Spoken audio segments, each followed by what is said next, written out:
All right. Hi. We're live. Okay, I Hi. got Mr. Bianco here.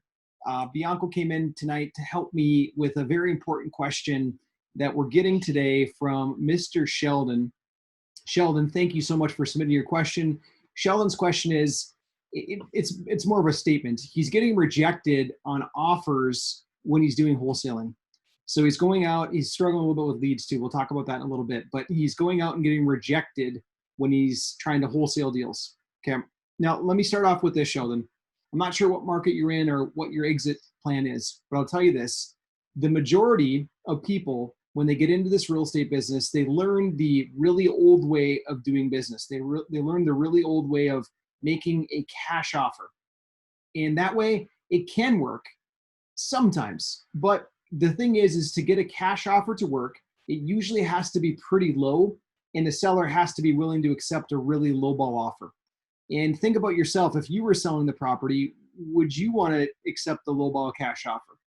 And the majority of sellers don't. They just kind of laugh at it. They scoff at it because they realize that there's other options out there. There's iBuyers. And I know some iBuyer markets are on pause because of the whole virus thing and whatnot, but there's hundreds of other investors that will buy. There's a lot of retail owners that will buy too. So doing the old school way of doing the lowball cash offer is not the way that gets stuff done anymore. Okay. You can get lucky with it, but at the end of the day, that's not the way to do this.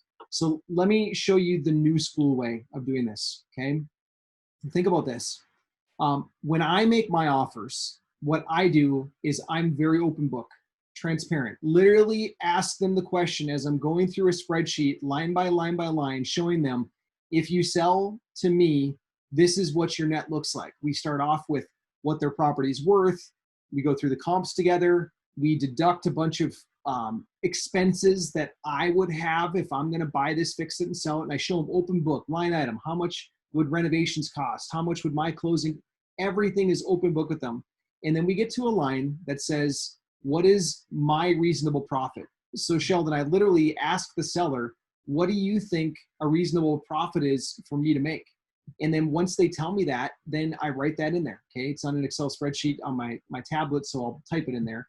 But if I were hand doing it or doing it by hand, then I would write it in there. And that's how we arrive at the number. So we don't just arrive at the number that's my number. Guess whose number it is? It's our number because we work on it with the seller. Okay, so that's a big shift right there. The second thing is, even if the seller for some reason can't accept that offer, what's most important for us is that we can change gears. We've already built a lot of trust. We built a lot of rapport. We didn't just come in and try to punch them in the gut with this lowball offer. We presented a fair offer, a reasonable offer to them, and we showed them open book what our profit margin would be. And then what we do is we change gears if they can't take that, and we change it to one of the 17 different ways to buy houses. Yeah, 17. Do you know 17 different ways to buy houses? No. Even this house right here that we're sitting in, this was a creative real estate deal. Like most of the houses that we get into have some creative twist to them. And so it's important for us as real estate investors to get educated. It's kind of like if, like today, I had a plumber here at this property because some plumbing leak happened in the kitchen sink. And the plumber came and had a whole bunch of tools. He didn't just have one tool. If he would have just had one tool, he probably wouldn't have been able to fix the job. And actually, and when I threw a curveball at him and I said, hey, can you also cap the water line going to the fridge? I don't want water going to the fridge anymore. He said, yeah, I got the perfect tool. And he ran to his van and got the other tool, then came back in and fixed it. Had he not had more tools in his van, he would have struck it out. I would have ended up giving that work to somebody else. But because that plumber was equipped, he was able to handle multiple situations. It's no different for you or I or any other real estate investor. When we go in and meet with a seller, we've got to have multiple things, multiple tools in our tool belt. We've got to be able to help that seller in multiple different ways. It's not just one tool, which is like a sledgehammer. I'm going to smash my way into getting the lowball cash offer. It doesn't work that way. Instead, we want to be more of a consultant to them. We want to be open book with them. We want to be able to show them options and have multiple tools. Crush it down. Yeah, a hammer would just crush people. Bianco's right. He said a hammer would just crush people down. So that's not the method that we want to use. We want to use the method that promotes transparency, openness, all kinds of goodness. Okay. So Sheldon, I hope that answers your first question. I'm going to go ahead and answer the second part of your question too. And I see Shauna there. I see Sandy there. Hey, Sandy. Nice to have you on. Hey, Shauna. Nice to have you on. Shauna says, I love your lives with Mini-Me. Is that your name, Mini-Me? No, Bianco. It's Bianco. You can tell Shauna. Say, hi, Shauna. Nice to meet you. I'm Bianco. Well, my name is Bianco. She's being fun. Shauna's actually really nice. Shauna has kids too, and she's helping us. She's giving us a lot of advice right now on different things that we're doing too. She's a smart lady. And Sandy's on right now too. Sandy's a real estate investor. Sandy's in Canada and she's buying deals in the United States. She's actually in Milwaukee now. Milwaukee. Awesome. That's where I was. Yeah, that's where we are right now. Well, Detroit.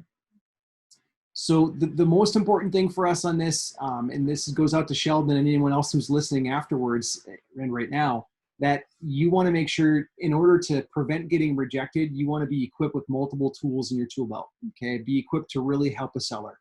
And go in with that service mindset first, that service heart. You don't want to just go in with the hammer to try to crush them down on a low cash offer. That's not it. That's not the approach to take. Okay, Sheldon's second question on this was getting leads. Getting leads, it's really simple. It's not buying lists. It's not going and trying to do cold calling. Those are like crazy tactics that used to work years ago, but today, like they are, I see so many people quit the business when they buy those like junk leads, because what ends up happening is they have to call hundreds and hundreds of people to end up getting one conversion. And it shouldn't work that way. It's bad positioning. Imagine, hi, Mr. Seller. I know you don't know who I am. You have no idea why I'm calling you. I bought your name from a list provider and I'm just wondering, will you sell your house to me?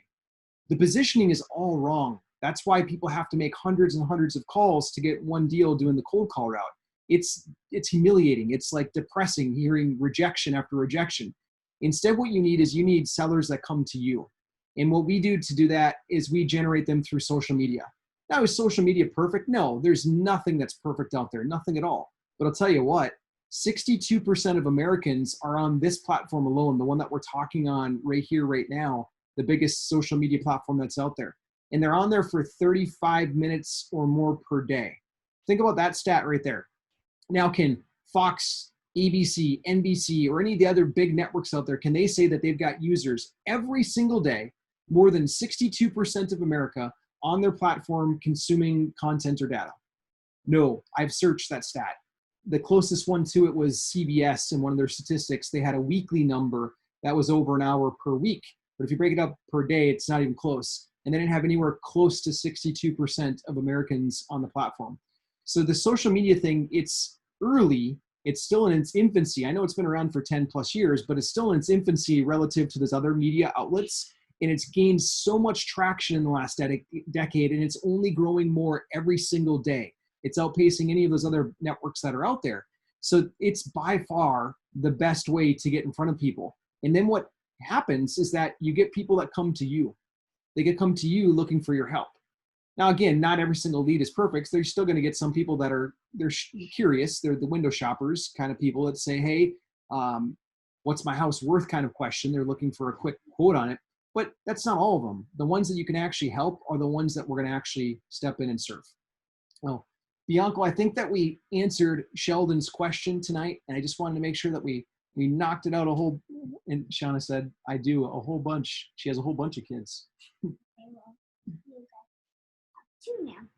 Well, with the baby. Yeah, we're going to have our seconds. We got Bianco, he's number one. He's going to be a big brother. And then number two, we just got a blessing from God, and my wife's pregnant right now. We're pregnant, I was about to say. That doesn't make any sense. People say that, though. Anyways, my wife is having a baby, and now we're going to have number two. Bianco's going to be a big brother. Okay. I can't hold him all months. Yeah, we're going to have to help Mom a lot. It's right around the corner, less than 2 months. Okay, God bless. Thanks, guys. Have a good night. Bye. Bye-bye.